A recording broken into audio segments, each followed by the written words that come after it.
Hello, I'm Dr. David Hamilton, and this is a reading from my book Why Woo Woo Works, and this is from Chapter 2, Meditation, and this particular section is meditation as a spiritual practice. Meditation has been practiced for thousands of years, long before the advent of brain scanners or blood sampling. Many people pursue meditation as a spiritual practice. They don't meditate because it changes their brain, makes them more positive, boosts their immune system, or even helps them live longer. They do it because it helps them experience a deeper self-awareness and an intuitive sense of life and existence.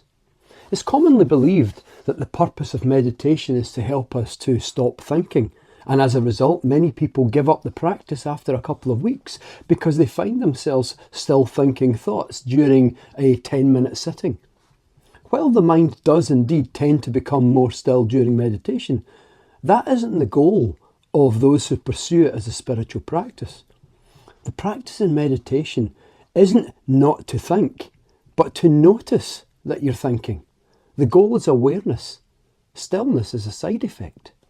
Advanced practitioners of meditation say that we illuminate our thinking with our awareness and then rest in that awareness.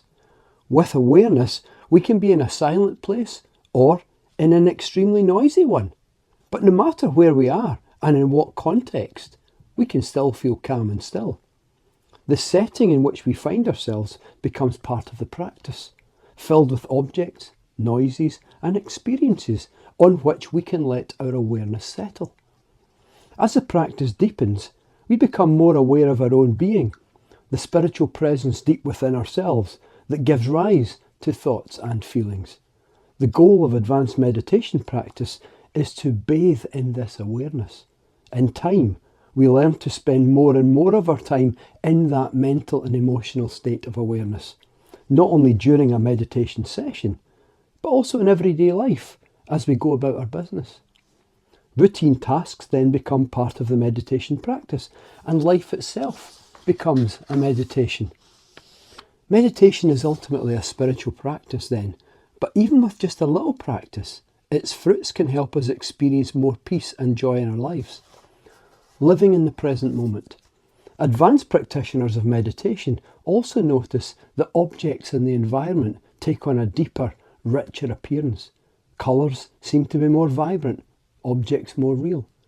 This is a perception shift, and it occurs as a consequence of having more of our awareness on the present moment instead of ruminating about the past, worrying about the future, or planning our next steps in life.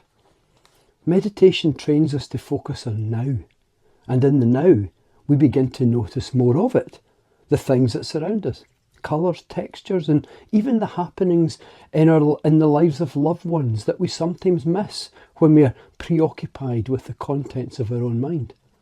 So if you choose to practice meditation, instead of trying to have no thoughts, try instead to have awareness. Then, whatever you're aware of, whether it's thoughts, sensations, sounds, objects, or circumstances, will become part of a constant practice of meditation. Advanced practitioners teach that we should bathe in awareness and that it will set us free from our mental and emotional suffering. If you're looking for instruction in meditation, there are many good books on the subject.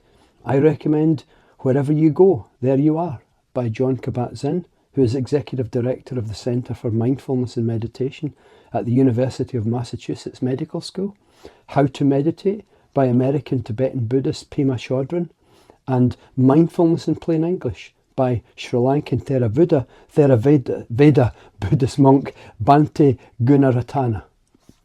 I'm Dr. David Hamilton. That was a reading from my book Why Woo Woo Works, and that was from Chapter 2, Meditation.